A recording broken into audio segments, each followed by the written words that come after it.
right, folks, for this week's Comms Check, we kind of have a special treat for you. I have an intelligence officer and friend of the show, Jon Molik, to kind of pick his brain about what he saw at this year's AUSA. So, John, thank you so much for joining us today. Sure thing, Ryan. What did you learn from the show?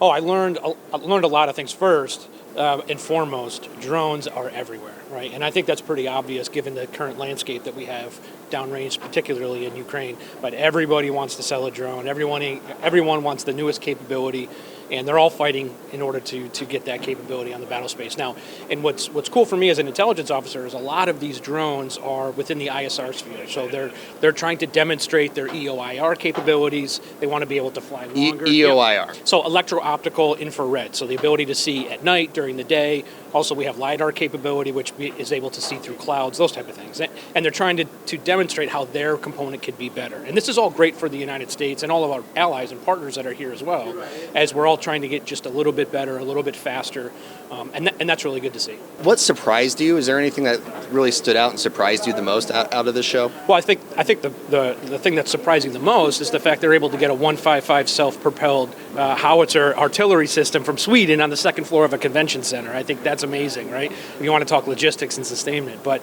I don't know if surprise is the right answer or the right word to describe it, but it's really heartening to see the relationships that are being built. And some have already been developed, particularly within the NATO community, but sitting through some of these conversations with our allies, some of the panels I was able to attend, to see how well we are integrating now, given the threat from Russia and Ukraine, and how it's really forced NATO to come together. And we're all working together in all domains, not, air, ground, land, but also within the intelligence domain as well. We're talking about increasing communication using a BICE system, which is like a classified system that we use to pass information, and all of the commanders are on the same page, all of the countries are on the same page, everyone's unified in their effort to protect against Russian aggression.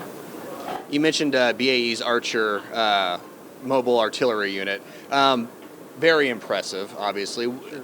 Bell has a mock-up of their V-280 Valor here. Mm-hmm. What piece of equipment kind of stood out to you the most as very impressive?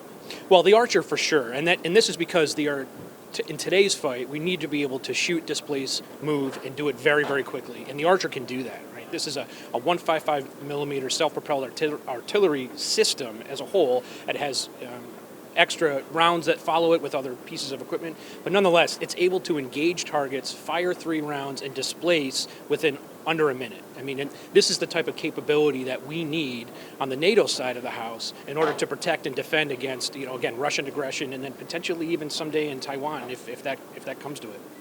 Yeah, and the fact that the 155 millimeter can now be guided. Some of these companies are making guided artillery rounds, which is science fiction to me. Yeah, right, exactly. Yeah, and we need it. And the other part about the guided piece too is that the advancements in the protection against electronic warfare, rather, and because that's really helping to change the battle space as well. You can see how the communication between these ISR drones, for example, and satellites, they really have to be able to communicate, and it's hard to jump frequencies, do these things. But anyway, so they're working on that type of stuff, especially in the guided munition sphere. So it's not just dumb rounds that we're sending downrange, that we're sending these smart rounds. John, always appreciate talking to you. It was really great to meet you in person. Thank you so much for joining us today. Thanks, Ryan. Appreciate it. Appreciate it. Yeah. All right, folks, that'll do it for this week's Comms Check.